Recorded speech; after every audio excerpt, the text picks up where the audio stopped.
And we are really, really excited to welcome Anna Nathanson, who is a licensed clinical social worker. She's going to be talking to us about low-cost therapy options, which is a really helpful topic right now, considering that therapy can be hard to access and hard to find.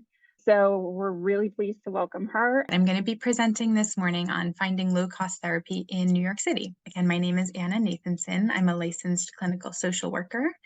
And along with my father, I started and maintained a website called Low Cost Therapy NYC. And so you can see the link here. It's www.lowcosttherapy.nyc. I'll be mentioning that a lot more throughout the presentation, but just to give you a sense of kind of the project and what we're looking. So just a little bit more about me. I am a licensed clinical social worker and a therapist, and I have worked in different settings over my time in New York City. I've worked in a school and a hospital and at a nonprofit and in a private group practice. So I've done lots of different things in kind of the therapy and social work space. And I'm actually now living out of state. I'm no longer in New York State, but hoping to return soon and still maintaining the website. So yeah, most of my sort of professional experience has been in New York City. So that's the sort of site where I've located most of the resources that I share on the website. So just to give you a sense of what I'm going to be talking about today in our presentation, I'm going to talk a little bit about kind of the project of Low Cost Therapy NYC and kind of the need and how it came to be and the history and timeline of its creation. And then I'm going to spend a good chunk of time on what I'm sure folks are most interested in, which is finding low cost therapy in New York City. So some tips and tricks that I want to share with you all, and some next steps for the project and sort of how you all can help out in making the resources as strong as it can be. So like I said, the first part, I'm going to talk a little bit about the story of kind of this project of Low Cost Therapy NYC and sort of how it came to be and what it became. Starting off, what is Low Cost Therapy NYC? So Low Cost Therapy NYC is a website that was started in 2020 by my father and I. My father's name is Ben Nathanson. And we organize and share low-cost therapy options in New York City. So it's just a website where we have a bunch of therapy options that we've seen that are low cost and more accessible financially for people. You can see in this photo of my dad and me, we, in addition to building this website, we also enjoy running together. So here's a picture of us running on a snowy December day. Within our small team, I do the research and then my dad does the website design. We run Low Cost Therapy NYC on a volunteer basis. So you'll see there's like no ads, there's no funding. It's just something we do kind of on the side. So if you were to type in at lowcosttherapy.nyc into your phone or your computer, this is the first thing you would see. So I figured I would use this as the background to talk a little bit about the origin story of how this website came to be. So in November of 2020, I was unfortunately sick with COVID-19. And at the time, New York City was running a program where if you lived with others, you could go to a hotel. They called it like, a COVID hotel. And there you would get food and you would get medical assistance and you would be quarantined there. So I was there for several days sick with COVID. And after a couple of days, I was feeling much better and thinking about, okay, well, what can I do with this time where I'm sort of isolated in this quarantine hotel? And I had gotten outreach from someone looking for a therapist at the time. And unfortunately, their therapy budget didn't align with the fees that the therapy that I was giving was at. So I wanted to provide something back to them that was helpful, like some other options that they could look into. And at the time, I would send back messages that were kind of like, oh, maybe look into this or look into that or Google this. And I sort of knew at the time that might not be very helpful. It wasn't giving a lot of direction. And so I wanted to, because I knew how to find therapists as a therapist, I knew how to find therapists on a budget, but I knew lots of other folks didn't necessarily. And so I wanted to provide a really long list of all sorts of options that people could look into. And I started compiling that list. And as I did it, it kept growing and growing. And I was reaching out to friends and family and coworkers and others who might have ideas and doing a lot of searching. And, I realized that there's actually lots and lots of low cost therapy options in New York City and lots of people looking for them. And so I decided making a website to compile all of what I had found would be the best way to make sure people could access them. I imagine lots of us here have sought out therapy or might want to in the future or know others who have. And, finances can be a big barrier for us when we're looking for therapy. So just wanted to share some of these statistics that I found. They're kind of similar, and I just wanted to share two different statistics because I thought they were both valuable to share. So the first one is from the Kaiser Family Foundation, and they found that 35% of adults who reported an unmet need for mental health treatment did not receive care due to cost. So these people were looking for mental health treatment, but couldn't afford that because it's too expensive. Similarly, from the State of Mental Health in America, 2023, 42% of adults with a mental illness reported that they were unable to receive necessary care because they could not afford it. Between a third and almost half of people weren't able to afford the mental health care that they really needed and were looking for. And then another statistic that I thought was interesting and relevant here too is that more than 1 in 5 workers, 22%, said that they have experienced harm to their mental health at work. And again, this is something that might feel familiar to some of us or the people that we love in our own community. I wanted to share that out as well. And when I was thinking about this project, there's lots of different therapy options, and everyone who's looking for therapy probably has a different sense of what low cost means to them, right? What's affordable to one person might not be affordable to another. And so I wanted to provide lots of different options that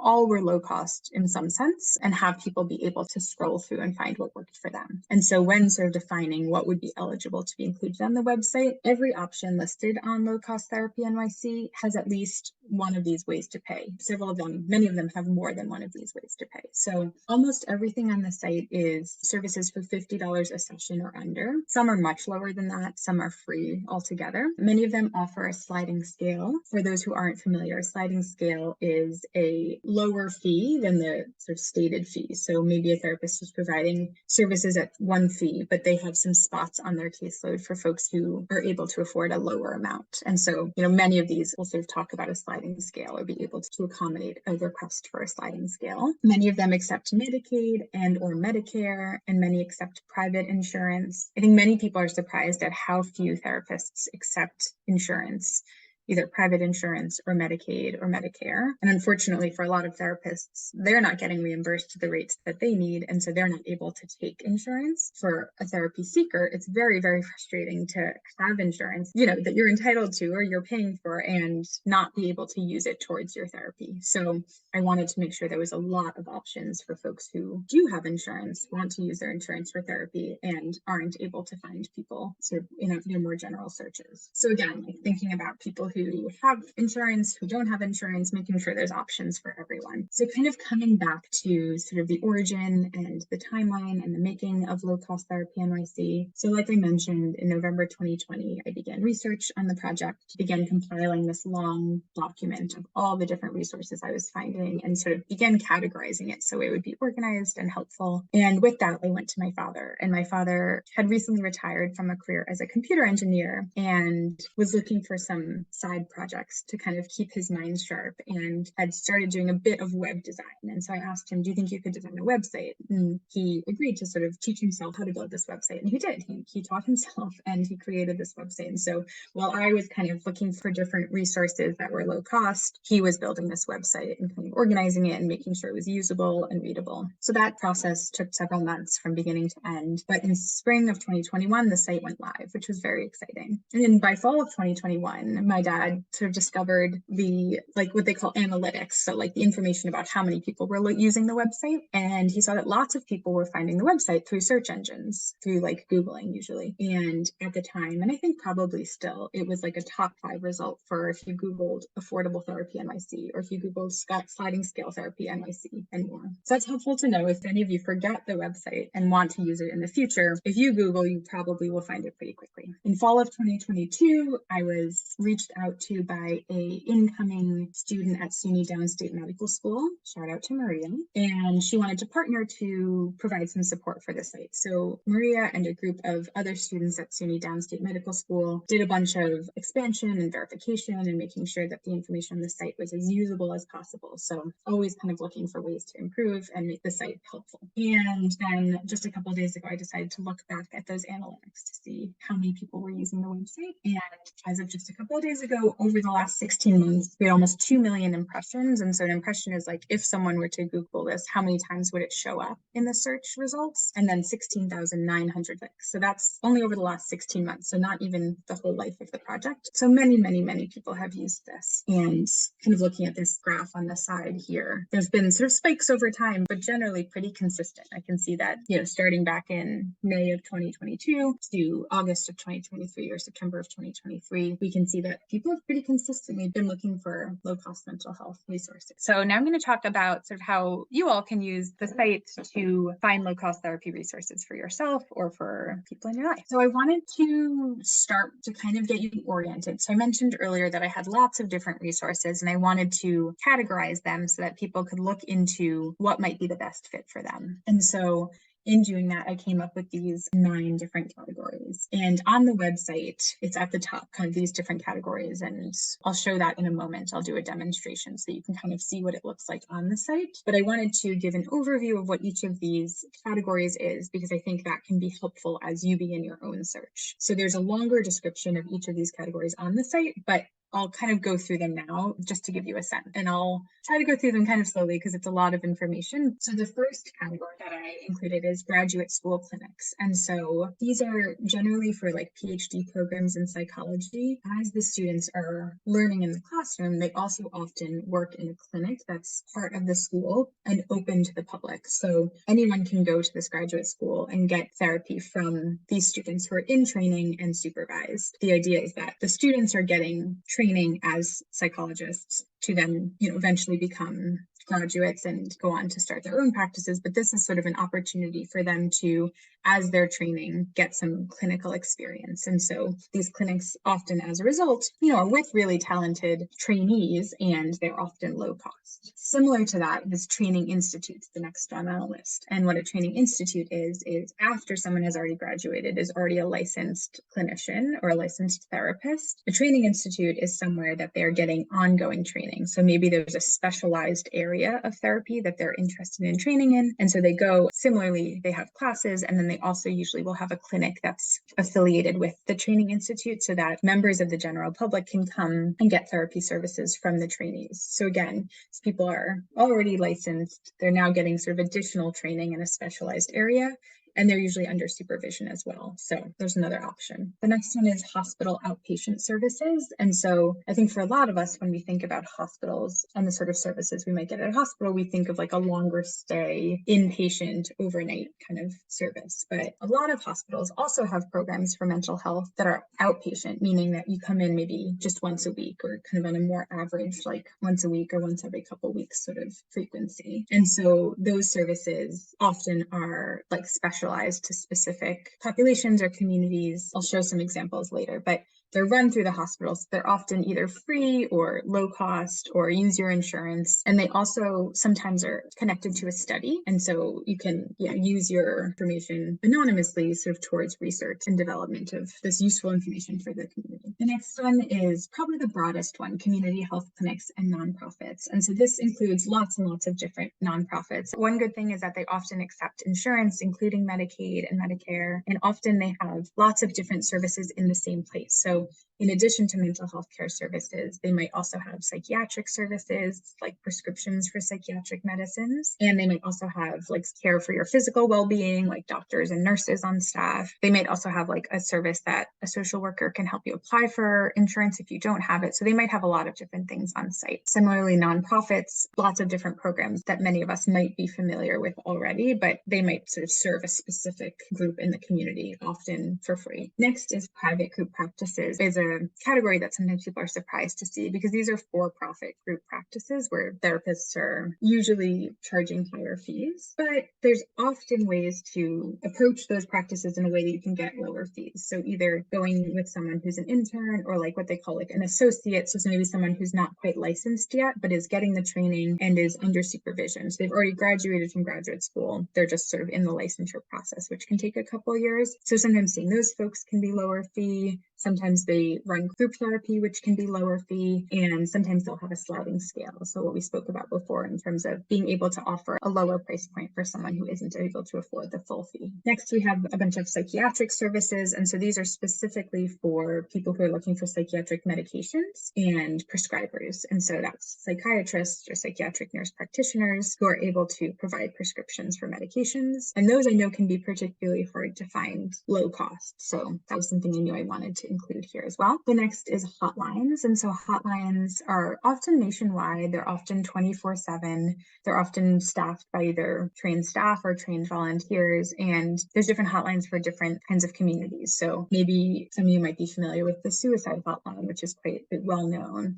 There's also a domestic violence and sexual assault hotline. There's also a hotline for queer and trans youth. And so just thinking of these different communities where maybe calling someone, even if it's just a one-time call, and getting support for like your own kind of personal identities can feel really supportive. So it's not exactly formal therapy, but it can still feel very supportive of our mental health. Next, we have in the community. And so these are also sort of a little bit more of an informal, they're not sort of what we think of as formal therapy, but they're often run by members of the community, and often members of the community who have lived experience. And so one example here would be like the dinner party, which is a group of people in their 20s and 30s who've lost a loved one and who are grieving. And so it's run and facilitated by peers, by other people who've also lost a loved one. And it's sort of a space where people can kind of be in community and in grieving together. And then the final one is directories and therapy matchmaking services. This is, again, a sort of a broad category where these are directories where different private therapists will be listed. And this one requires maybe a little bit more work from you to find the ones that are affordable or the ones that accept the insurance you have or that kind of thing. And so I have some tips in a later slide about how to use these services to your advantage when you're looking for low cost options, because you'll find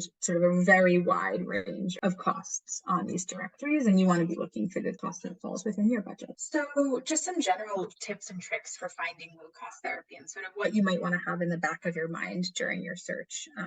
If you're kind of thinking, oh my gosh, I'm totally overwhelmed, I don't even know where to start, here's a couple of questions that you might want to ask yourself. So the first question, which I hate that this has to be the first question, but I know we're talking about low cost therapy. And so think about, how will you be paying for therapy? Will you be using insurance? Do you have insurance to use? Is that insurance public? Like, is it Medicaid or Medicare? Or is it private, like, Aetna or Empire Blue Cross Blue Shield or United? And what is your therapy budget? So when looking at your insurance, I know we all generally don't love to call our insurance company, but you might have a copay, you might have a deductible, those kinds of things. Thinking about sort of, even if you are using your insurance, there might still be a cost associated with it. And then if you aren't using insurance, maybe you don't have insurance right now, or there's a reason you don't want to use it.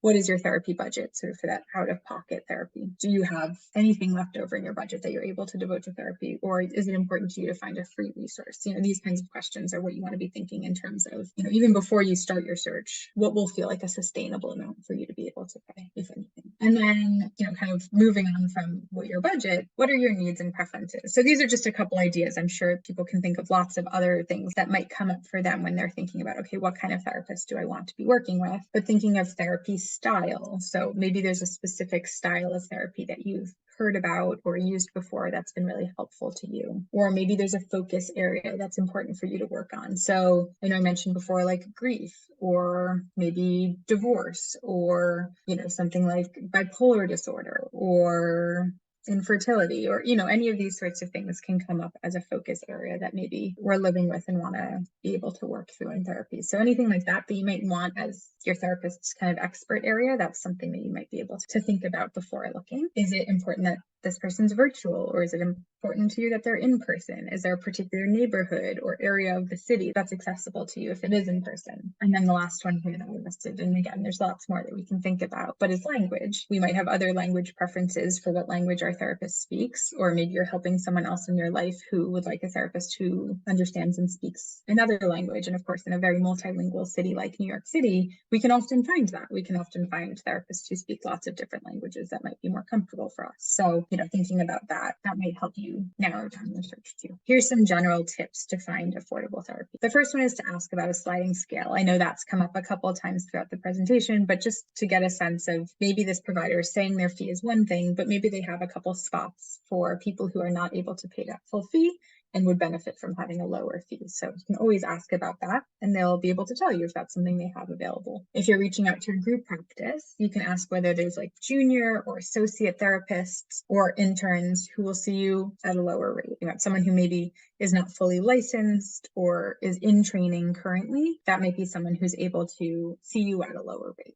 You can ask about being seen biweekly or at another reduced frequency. So often therapists sort of default to seeing someone weekly, but we can see them biweekly or monthly or something else that might work better for our budget. Group therapy is often more affordable than individual therapy. So that's something you can look into. You can use those directories, which we'll go into a little bit more, to find group therapy, or maybe different group practices are offering group therapy. You'll be able to look for that if you're interested. If you have private insurance, so maybe your job or your partner or parent's job has private insurance, and so you might have access to what's called out-of-network benefits. And so this is a little bit complicated, and I have a little more information on the site if anyone's interested or has a question about this, but you might be able to get partial reimbursement for sessions once you've met your deductible. So even if you're seeing someone who's not in network with the therapy you have, you might still be able to get some money back from your insurance. And then the last little tip here is look into outside funding. So I know of these two organizations. I would love to know about more if folks know about more, but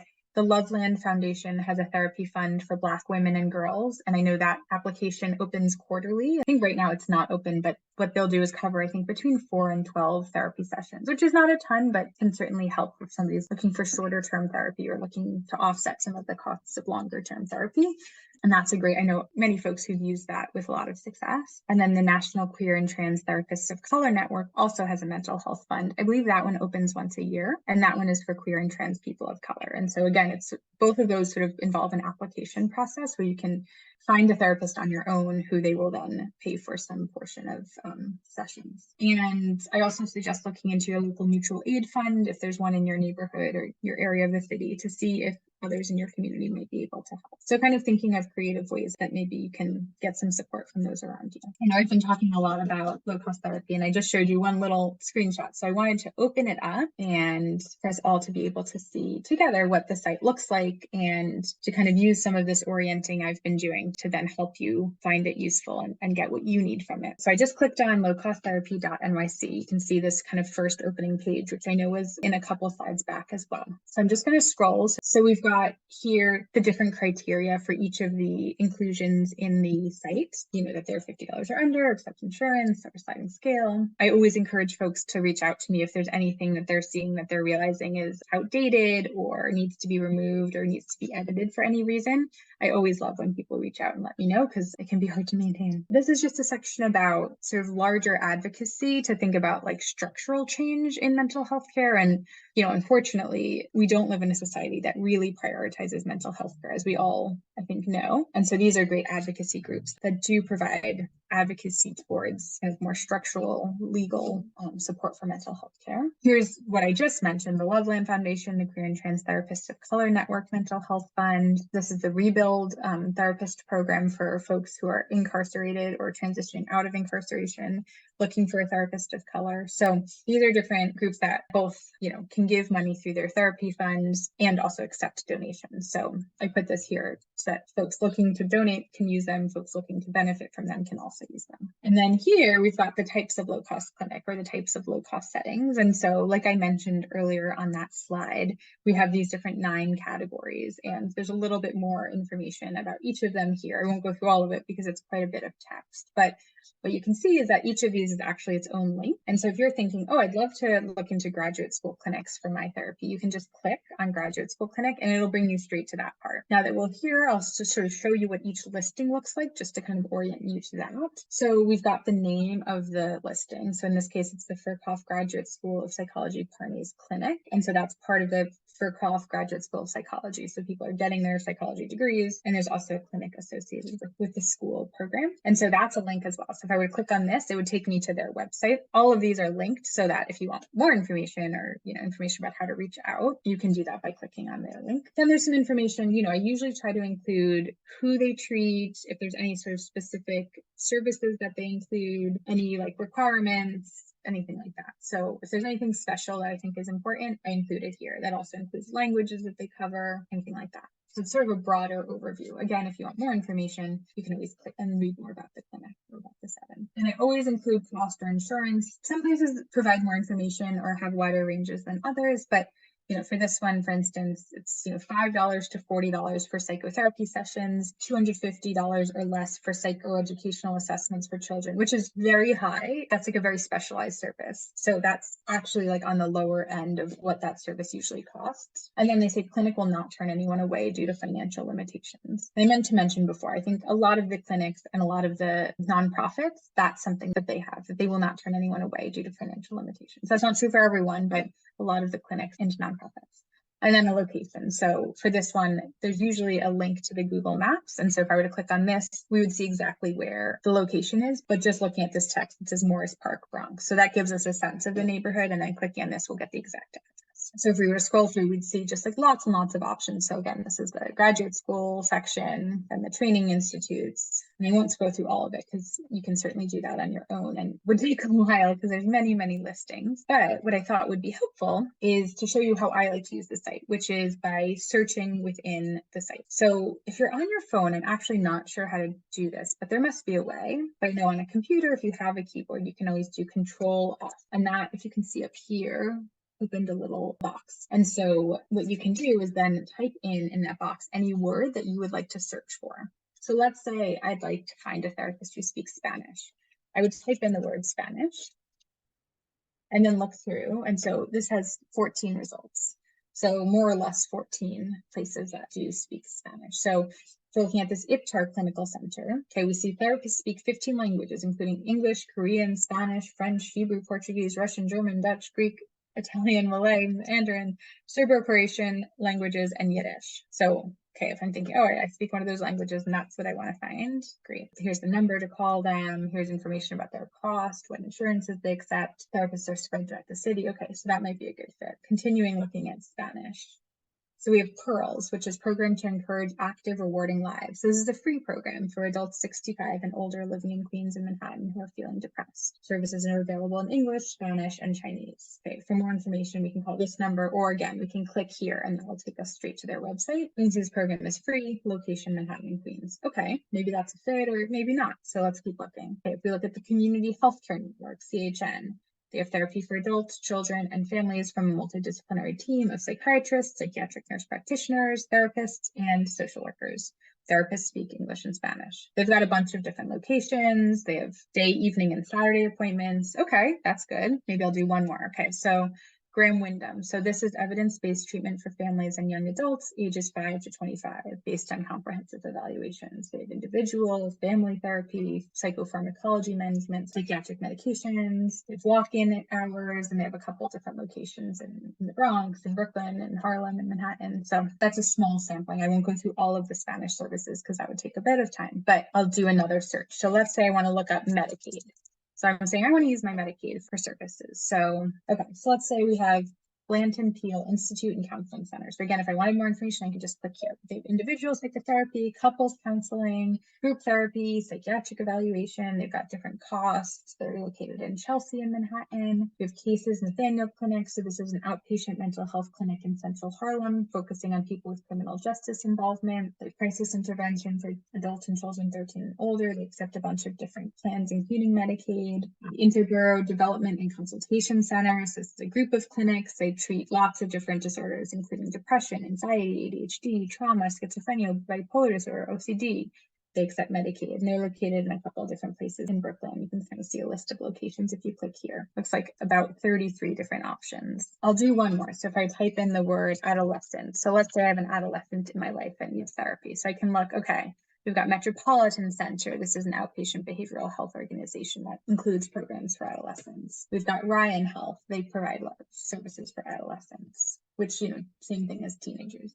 BCS counseling groups, they've got services for adolescents. Child Center of NY, they've got services for adolescents. So you kind of see that just by searching, we're able to sort of narrow down, okay, if I have in mind what I want to use, I can narrow it down based on that. So here's the center. So the center is kind of a one-stop shop, they call themselves, for the LGBTQ plus population. They have short-term individual counseling. They have other services for different mental health conditions. And they have like a bunch of different groups. So they actually have this community calendar that we linked here that you can look. They accept Medicaid plans, private insurance, and they also are located in Chelsea. Okay, we have the Staten Island LGBT Center. They have different counseling options, groups, the Decolonization Collective, a judgment-free space for LGBTQ plus people of color. This is a hotline called, I think it's pronounced Squish, and it's actually based in St. Louis. I know that they welcome calls from anywhere in the world, and they're like a identity affirming emotional support resource. And they have volunteers who are able to provide peer counseling and emotional support, and also can help you kind of find services in your own area. So that's another option. Like Sage is a local organization. This is a hotline, but I know they also have an organization based in New York, and it's for LGBT elders. The Dean Hope Center at Teachers College at Columbia, which is in Morningside Heights. And I know they have services for families. The Cellini Institute. So this is maternal mental health and family building challenges. And so I just wanted to briefly mention like next steps and just kind of where the project is and where we'd like to go. And so I love to know, what are people looking for? What's helpful? Like what kind of community services are people most interested in seeing more of? What kind of community resources are people